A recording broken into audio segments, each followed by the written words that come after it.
Good thing he remembered that Blake should know a lot about a flower. Ano ka ba? Okay lang iyan. Paminsan-minsan mas magandang bulaklak ang atubagin kaysa papel. Subukan mo na. Iginiit nito ang cutter sa kamay niya. Pagkatapos ay inabutan ito ng isa sa mga tauhan ng isang pares ng gloves. Ibinigay iyon ng babae sa kanya. Suotin mo. Wala siyang nagawa kundi sundin ito. Kinuha muna ulit niya ang cutter para maisuot ang gloves. Oh, untag nito nang nakatanga pa rin siya pagkatapos. Magputol ka na. Hawak-hawak niya ang cutter, pero hindi niya alam kung anong susunod na gagawin. And he hated it. All his life. Alam na alam niyang gagawin sa lahat ng bagay. Never in his wildest dream, he did wish for assignment like this. At ni minsan, hindi niya naisip na magiging tanga siya at bobo sa harap ng isang babae. Sa sitwasyon nila ngayon, parang si Laika ang lalaki sa kanilang dalawa. Laika grinned at the sight of Blake's facial expression. Para itong baguhang tatay na nagpipigil magpanik habang hawak ang sanggol na pumupupo sa lampin. Surprisingly, she found it cute. Hindi niya akalain na magkakaroon ng ganoong ekspresyon ang mukha ng lalaki. For the past days, kasi ay seryoso ito. Dedicated sa trabaho. At buo ang kumpiyansa sa sarili na Blake ang nakikita niya. Pero ang lahat ng iyon ay nawala nang makahawak ito ng cutter. Akala ko ba marami kang alam sa mga bulaklak? Well, yes. Gumagalaw-galaw ang ulo nito at itinaas ang dalawang kamay. But not so much on the hydrangeas and the other flowers. Not for import and export. Hindi flower farm ang dating pinagtatrabahuan ko. Eh bakit sabi mo marami kang alam? Because that's the truth. Only that I have never applied it hands-on.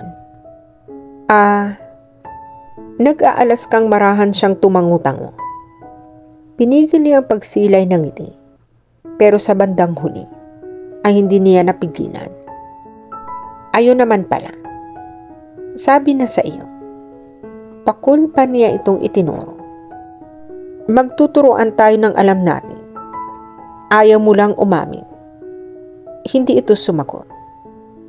Hinawakan niya ang libreng kamay nito. Halika dun tayo magsimula.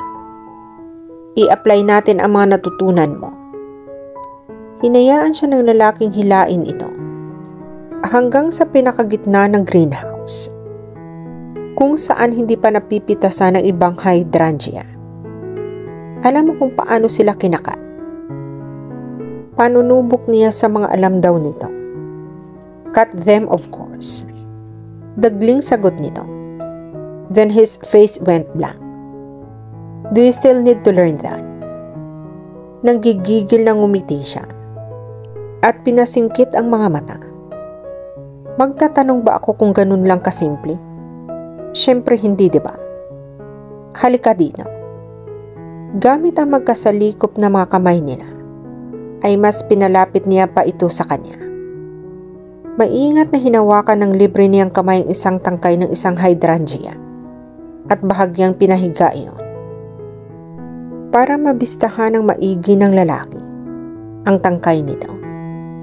Dapat 6 inches lang ang haba ng isang hydrangea kapag pumuputol ka. And 6 inches nito ay hanggang dito. Gamit ang magkasalikop nilang kamay, ay itinuro niya sa bandang baba ng bulaklak. And how did you know that exactly 6 inches? Tumingin siya sa lalaki. Kinalakihan ko na ito, tol. Natural. Makakabisa ko ng centimeter at inches nito. Akin na ang cutter. Utos niya. Pero nakatanghod lang sa kanya ang lalaki. Kaya inulit niya ang utos. Ang cutter, tol. May diina. Hindi ka ba nahihirapan? Ha? Nalukot ang gilid ng ilong niya. Itinaas nito ang magkasalikop nilang kamay. Dito, nagbigay ka ng instructions. Hindi pa din nabibitawan ang kamay ko. Pagkatapos ay umangat ang sulok ng bibig nito. Kahit hindi gawain, ay namula siya sa tinura ng lalaki.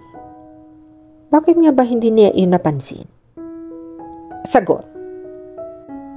Kasi parang natural lang sa kanya na magkakahawak sila ng kamay. Padaskol na binitawan niya ito. Walang mali siya, Ton. Hindi tayo talo. He grinned. Ayon na naman sa ekspresyon nitong kinaiinisa niya. Hindi ngumingiti. Pero malinaw naman sa mata ang panunukso. Akin na nga iyan. Hinablot niya ang cutter at inis na pinutol ang bulaklak. Nang humarap siya rito, ay gusto niyang dukutin gamit ng cutter ang mata nito. Sobrang expressive. Nagsalubong na ang mga kilay niya. Gusto mo pang matuto para matapos na ito? Sunod-sunod itong tumango. At kung di pa naman talagang pasikretong mang-asar, hinawakan ulit nito ang kanyang kamay. What's the next step? Kampanting tanong nito. Nakahawak pa ang libreng kamay sa baba na parang nag-iisip. Cut your tongue. Pikong sagot niya. Dinig niya ang mabilis sa tibok ng puso niya. Hindi na napigilan ng lalaki ang sarili. Humahalakhak ito ng malakas, na nagpatigil sa trabaho ng lahat ng tao sa paligid nila. Sunod nilang pinuntahan ay ang greenhouse kung saan unang nakilala at naging sikat ang Jelens. Ang orchids na siyang may pinakamalaking greenhouse sa buong farm ay ang paboritong bulaklak ng kanyang mama. Itinuro niya sa lalaki kung paano magripat ng mga orchids. Surprisingly, Blake found the task a bit easier than rest. Pagkatapos, binigyan niya ng instructions ang mga empleyado kung saan ilalapag ang mga orchids na kailangan ng iripat. So you grow up here. Lumingon siya sa lalaki at tumango.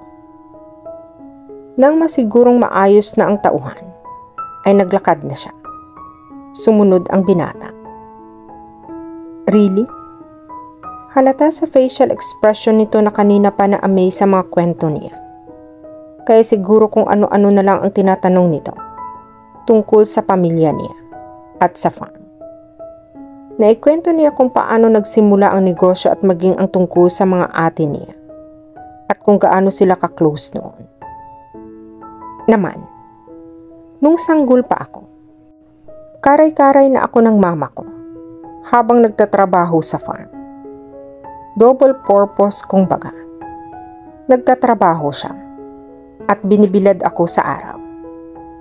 Tapos nung naglalakad na ako, ito ang playground ko. Kalaro ko ang mga tauhan namin. Nung nag-aaral ako, mas trip ko pa ang greenhouses at doon sa burol na magme-memorize. Kung Sebastian, gusto ko doon sa may kubo na tutulog. Itinuro niya ang direksyon ng kubong sinasabi niya. Then why did you choose Aikido over managing this? You had a wonderful life here. Yan na nga ang dahilan. Masyadong perfect. Parang hindi ka panipaniwala. Don't you like it? Kumunot ang noo nito. Humarap siya rito at napatagilid sa paglakad. I do. I love it here. Tamo na. Napapa-English na ako sa iyo. Biro niya dahil mukhang papunta na sa seryoso ang usapan. Not that she hated it anyway. Blake Shackle. Hindi naman habang buhay ay pwede kang mamumuhay sa perpekto. Patuloy niya. Hindi sa pagkakanega ako ha. Pero isipin mo, sa sobrang ganda ng buhay ko noon, parang nakakatakot na. Noong bata pa ako, ang pinakamalaking problemang napagdaanan ko lang ay hindi ko nagawa ang isang major project sa school. Samantalang yung mga anak ng tauhan namin, problema kung saan kukuha ng pabaon kinabukasan.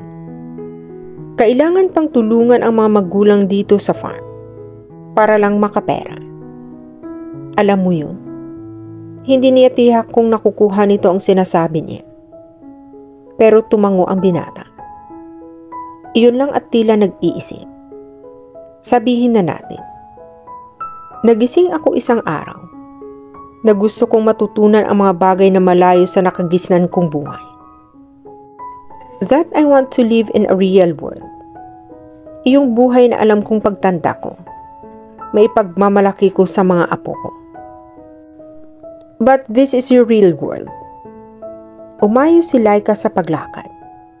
Pero hindi naman ako ang naghirap na nagpalago itong farm. Kilala na ang Jellens nang ipinanganak ako.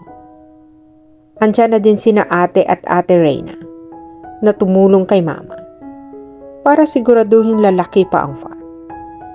Si ate Isabel started the flower shop, while ate Reyna discovered a new way to expand our farm. Ako, malakas pa sina mama at ayong kukunin ang posisyon nila ng ganoong kadali. Ang kapal naman ng apo kung basta na lang iyon kukunin. Gusto ko, may mapatunayan ako sa sarili ko bago ko balikan ang farm. At hindi ako mahihiya sa sarili ko kapag minamanduhan ko na ang mga tao dito. Do you think teaching Aikido is so far from the world that you grow up in? Natawa siya. Oo nga no. Kunwari ay sabi niya. Pagkatapos ay kumibit ng balikat. Pero anong magagawa ko? Second love ko ang Aikido. Wala akong maisip na isang bagay kung saan pwede akong mag-excel bukod sa pagpapatakbo ng bulaklak. So hindi ka nagre-rebelde gaya ng pagkaka-imply ng mga kapatid mo? Hindi. Mariin na umiling siya. Kumunot ang noo. Hindi lang nung matanggap na nakaya kong humiwalay sa linya ng pamilya namin. Dapat alam na nila iyon noon pa. Dahil dati pa naman, kakaiba na ako sa aming magkakapatid. You mean to say that's natural? Tiningnan siya nito, mula ulo hanggang paa. Partikular na sa suot niya. Maong nakupas na may butas sa bandang tuhod at itim na tank top. Natawa siya ulit. Tinapik ito sa balikat. Since birth doll, napatingin ang lalaki sa dinapuan ng kamay niya. Nadumihan niya ang puting t-shirt nito. Nawala sa isip niya ang suot-suot pa rin pala nito ang gloves na gamit kanina sa pagriripat. Nakangiting humiwi siya. Sorry, na-carried away lang ako. He just grinned. Laika. Sabay silang napalingon sa tumatawag. Oras na ng merienda. Halina kayo. Anyaya sa kanila ng isa sa mga tauhan nila. Lumapad ang ngiti niya sa kabinalingan ang lalaki. Halika na bilis. Gutom na ako. Nang hawakan niya ang kamay nito, ay hindi na ito nakapalag. Sumunod na lang ito, nang mabilis na siyang naglakad. At dito na po nagtatapos ang part 7 ng ating kwento. Sabay-sabay po nating abangan ang susunod na kabanata. Be good, be safe, and God bless po everyone.